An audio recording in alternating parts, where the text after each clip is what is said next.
एक गांव में मोहन नाम का एक आदमी था। वह अपने गांव में सबसे ज़्यादा अमीर था। उसका एक ही बेटा था भानु। वह हमेशा बीमार ही रहता था क्योंकि उसके पेट में एक सांप ने अपना घर बना लिया था। वह हमेशा पेट के दर्द से परेशान रहता था। भानु के पिताजी ने बहुत डॉक्टर से इलाज करवाए, लेकिन कोई उसके पेट दर्द का इलाज नहीं कर पाया। वह सांप की वजह से दिन पर दिन कमज़ोर होता जा रहा था। भानु एक दिन उदास होकर शहर चला गया। वहाँ उसने एक छोटा मोटा काम ढूंढा। उससे जो कुछ थोड़ा बहुत पैसा मिलता था उसी से वह अपना गुजारा करता और रात को एक मंदिर में सो जाता था। उसी शहर में एक वीरेंद्र नाम का अमीर आदमी अपने दो बेटियों के साथ रहता था। बड़ी बेटी का नाम सुशीला और छोटी का नाम ललिता था। उस शहर में उसके जैसा अमीर कोई नहीं था, इसलिए वहाँ बस वीरेंद्र का ही राज चलता था। वह बहुत ही अहंकारी आदमी था। वीरेंद्र की दोनों बेटी बहुत सुंदर और सुशील थी। वे दोनों रोज़ सुबह अपने पिता के पैर छू के आशीर्वाद लेती थी और अपने दिन की शुरुआत करती थी। सुशीला अपने पिता के प्रणाम करके कहती थी, पिताजी, मैं आपकी बहुत आभारी हूँ क्योंकि आप ही के कृपा से मुझे इस दुनिया के सभी सुख प्राप्त हुए। वीरेंद्र जब इतना सुनता था तो बहुत खुश हो जाता था, लेकिन ललिता अपने पिता को प्रणाम करते समय चुप रहा करती थी। एक दिन वीरेंद्र ने ललिता से पूछा, बेटे तो प्रणाम करते समय चुप क्यों रहती है? ललिता ने विनम्र भाव से कहा, पिताजी, मैं उस ईश्वर को मन ही मन में धन्यवाद देती हूँ जिसकी कृपा से आप मेरे पिताजी हैं और मैं आपकी बेटी।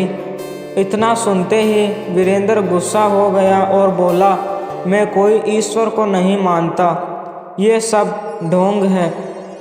इतना सारा जो धन दौलत है वो ईश्वर की कृपा से नहीं, मैंने अपने मेहनत से बनाया है। ललिता ने कहा, पिताजी, ईश्वर की कृपा नहीं होती तो आप पूरी जिंदगी मेहनत करके जितना भी धन जमा किए हैं सब बेकार हो जाता। वीरेंद्र बोला, अच्छी बात है, जब तुमको अपने ईश्वर पर इतना भरोसा है तो आज देख ही लेते हैं कि तुम्हारा ईश्वर तुम्हारे लिए क्या कर सकता है। उसने अपने नौकरों से बोला, इस लड़की का विवाह किसी भिखमंगे से करवा दो ताकि इसकी औकात समझ में आ जाए।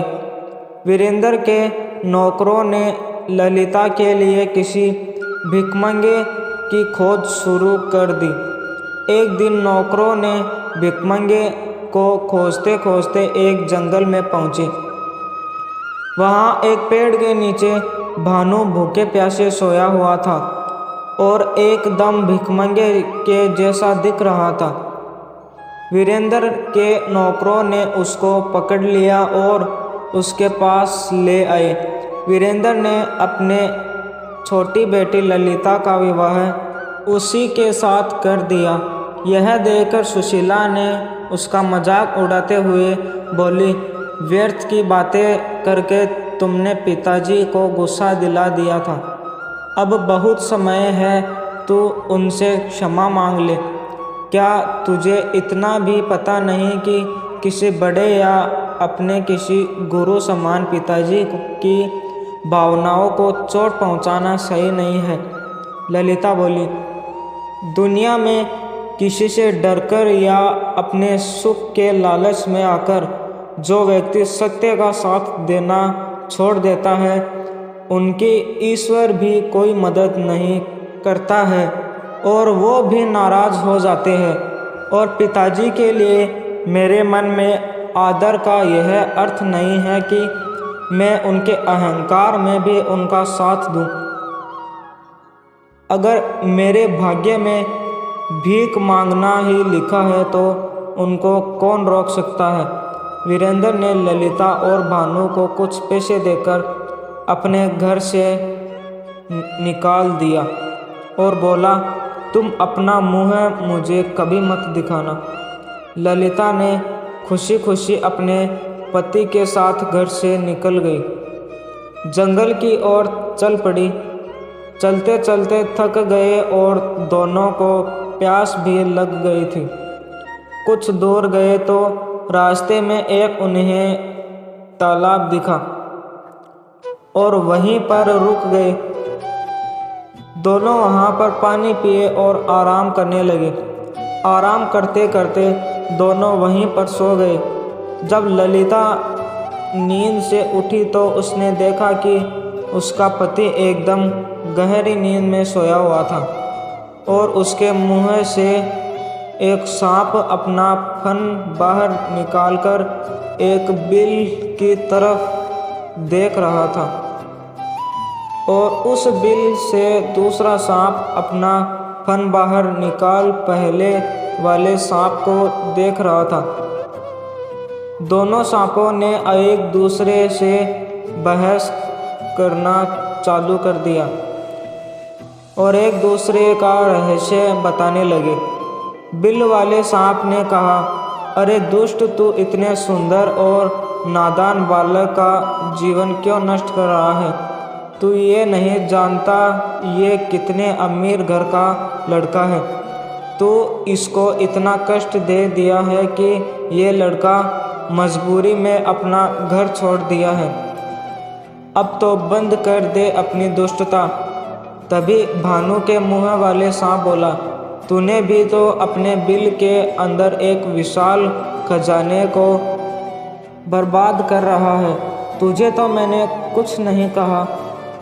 तभी बिल वाला सांप बोला, मुझे तो किसी राजा के पूर्वजों द्वारा दिया गया वचन को निभाना है, इसलिए मैं इस खजाने का रक्षा कर रहा हूँ। तो मुंह वाला सांप बोला, अरे तू क्या रक्षा करेगा?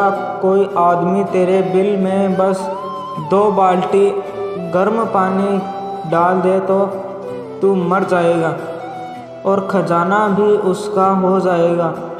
कोई इस रहस्य को नहीं जानता, इसलिए तू अब तक जिंदा है। फिर बिल वाला सांप बोला, तू भी तो इसी कारण जिंदा है कि मूर्ख की तेरा रहस्य कोई नहीं जानता। लेकिन जिस दिन किसी को यह पता चल गया कि पुरानी चावल और सरसों का काढ़ा बनाकर इस लड़के को गरम गरम पिलाने से तू मर जाएगा, उसी दिन तेरी दुष्टता भी खत्म हो जाएगी। ललिता यह जानकर अचंभित हो गई कि उसका पति किसी अमीर घर का लड़का है। उसने जल्दी से बगल के गांव में गई और गांव वालों से मदद मांगी। पुराने चावल और सरसों का काढ़ा और 1 बाल्टी गर्म पानी लाई। फिर उनसे उस काढ़ा को अपने पति भानु को पिला दी और इसके बाद बाल्टी का गर्म पानी उस बिल में डाल दी। दोनों सांप तड़पते हुए बाहर निकले और मर गए और भानु एकदम से ठीक हो गया। वह ललिता को दिल से धन्यवाद दिया और बोला, तुम नहीं होती तो पता नहीं मेरा क्या होता।